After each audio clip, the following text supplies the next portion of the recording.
Elogen said, kudos for what you are doing. You have said that if Muzungu could fly to the UK, it is not hard for Zakayo to fly to Sugoi. I agree with you. It is easier that way. This reminds me of the Mau Mau actions during the struggle for independence. This is what happened.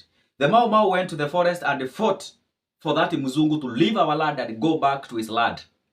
And it really happened. It came a time when Muzungu was so beaten, it could not understand what was happening, just like the government cannot understand the organization, the structure, and the war front by the Gen Z.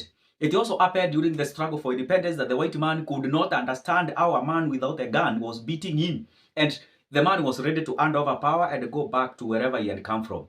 Now, when he was about to hand over power, he called Mau Mau to the table for discussion on how they could hand over power, go and leave you in charge of your country. This is what happened. The Mau Mau refused to leave the forest to come to the discussion table and see how the power could be handed over to them. The same case is happening with the Gen Z. You are being invited to the table, you have refused to leave the keyboard. You want to push and push hard, which is not really bad, which is not very bad anyway.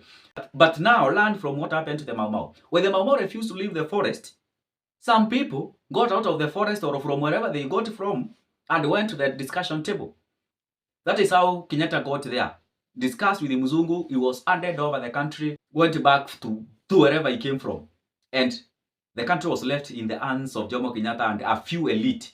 Well, the original Mau Mau who were fighting in the forest went back to the forest because they did not believe that now we are under a new black colonialist.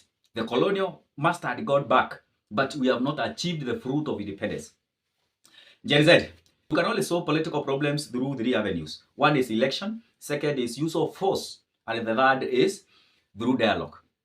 What chances do you have? First of all, the election is not there, the IBC is not there. Second, do you have the power of using force? I doubt. Third, what do we have? The dialogue. You have been invited for dialogue. Are you ready? No, you have refused. So when Mau Mau refused to go to the table to discuss with the colonialist and said that there is no discussion with the colonialist, what happened?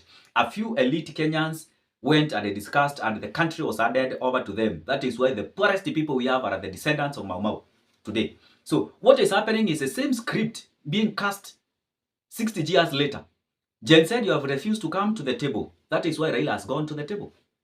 If you don't go to the table to discuss with the government and there is no election and there is no use of force, then some other people will take advantage of you, take over your demonstrations and become the gain to them. You have shed enough blood, but some people will go and reap on your behalf. It is time to unmask yourselves.